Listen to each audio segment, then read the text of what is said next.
everyone, I'm Amanda with Northern Yards and Gardens, and today I'm working on kind of a fun project for our front deck.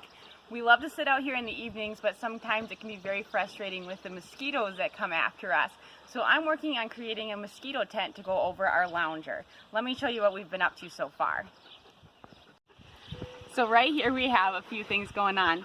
This is a 20-gallon tree pot that we got from the nursery, and I spray painted it in a fun combination of navy blue and a copper metallic color.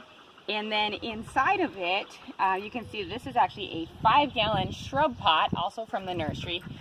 And we took a 1.5 inch PVC pipe, put it in the bottom of this pot, and then concreted around it with a 60-pound bag of concrete. So after that set up for about 24 hours, we were able to move the entire thing. I spray painted the PVC pipe with the same metallic copper colored spray paint. And then we put the entire pot with the concrete and the post right into this larger pot. And now I'm going to work on putting some annuals around it to dress it up. To make sure that my smaller pot doesn't move around within the larger pot, I'm going to use 1.5 inch river rock, and I'm going to put that in between the two pots in the bottom. Not only is that going to hold the smaller pot in place, but it's also going to give drainage to the soil that I'm going to put on top for my annuals. And it also just adds a lot of weight to this bottom pot because wind is always a problem out here, so I want to make sure that there's no way that this is going to go anywhere.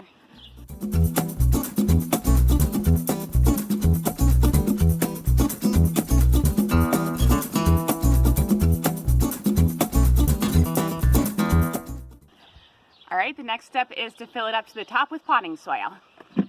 This is my same mix of potting soil that I always use, which is about half compost and half bagged potting soil that I purchased from the garden center. And I do that so that the mix is a little bit heavier and holds water more easily than just the straight potting mix. Also, as I've said before, the compost helps the potting soil to go a little bit further, which helps me save on the cost of potting my annuals.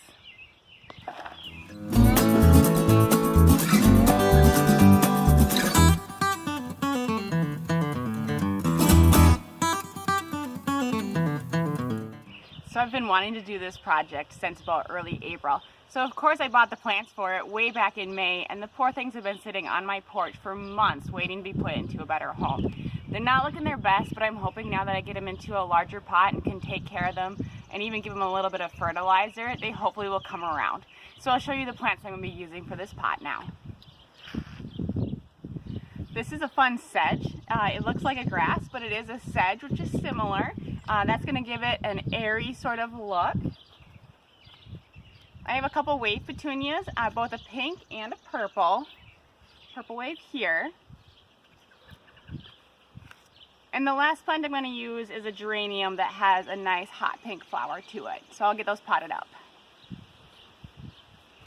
Since these have been in their little containers for so long, they're very root bound, so I'm just using my fingers to pull apart the roots right here.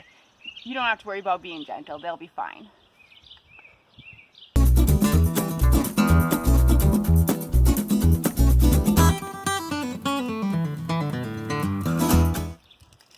I'm just pulling off any of the dead brown curling leaves on this just to clean it up a little bit before putting it in the pot. This head also is done flowering, so you kind of follow it back to the stem and they snap right off. You can do that with any of your annual geraniums when they're done flowering.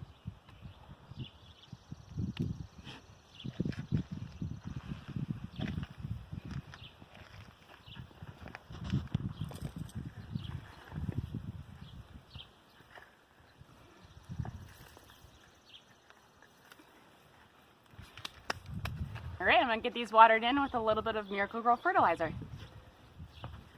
I always try to keep a box of Miracle-Gro all-purpose plant food on hand because it's so easy to use and it works on all of my plants. I use it both for my houseplants and for my outdoor annuals. And so I just follow the directions, and that is to mix 1.5 tablespoons of the water-soluble granules with 1.5 gallons of water, which is the size of my watering can I have here. So I just mix that up, and I'm going to give these plants a drink.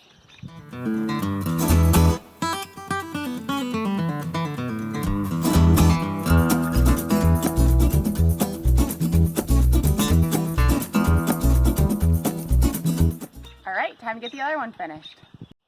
Alright, to finish this project off now, we needed to add the hanging curtains. So to do that, I took 1-inch PVC pipe and I cut them to the length that was the distance from one post to the other. I measured that specifically for this lounger, and that came out to 98 inches. Once I'd cut it to that length, I then spray painted it into a nice dark deep blue, the same blue that's in my flower pots for the posts here. That's the color that I use on the posts on top, on the pipes. Those became my curtain rods, and I used 2 of them. And the reason I did that is I actually needed to hang 2 sides of curtains, and so now each side of curtain can move independently from the other. So each one of these pipes has 2 curtains on it. And these are just a nice, lightweight, gauzy curtain that will help keep the insects out. To hang the curtain rods onto the upright posts, I first just screwed in a 2.5-inch screw into the pipe so there was a place to hook them. I ran parachute cord through the curtain rods and tied a simple loop on it. And then that loop we were able to hang over the top of that screw that we had put into the post. And the parachute cord is just a 110-pound weight capacity, so I knew it would have plenty of strength to hold both the curtain rods and the curtains. Almost as soon as we hung the curtains up, we realized we had a problem in that they were blowing in the wind so much that they weren't even staying around our lounger. So I just fixed that with something really simple. I pulled rocks out of my landscape and tied them right into the curtains. And so now I have about 5 rocks along each length of curtain, and that allows me to weight down the curtain just right exactly where I want it here, and so it can stay in place. And so now, to top it off, we added some fun garden lights that are dragonflies that are solar powered. And this curtain, because it is just a simple parachute cord loop over the screw, we can put this set of curtains up and down as many times as we want throughout the summer very easily by just lifting that loop off of the screw. And so we can put it up when we want to, and then at night, or if there's high wind, we can pull it down, and it'll be just as simple as taking those loops off of the screws. And so here's our finished project. We have now an insect net to go around our lounger. Hopefully this means we can spend a lot more time out on our deck, enjoying both the day because of those biting flies being horrible, and in the evening when the mosquitoes come out, we won't have to go into the cover of the house to get away from all the biting insects.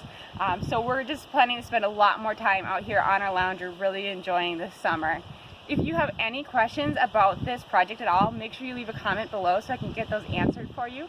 And make sure you check us out on Facebook, Instagram, and at our website, northernyardsandgardens.com. Thanks, everyone.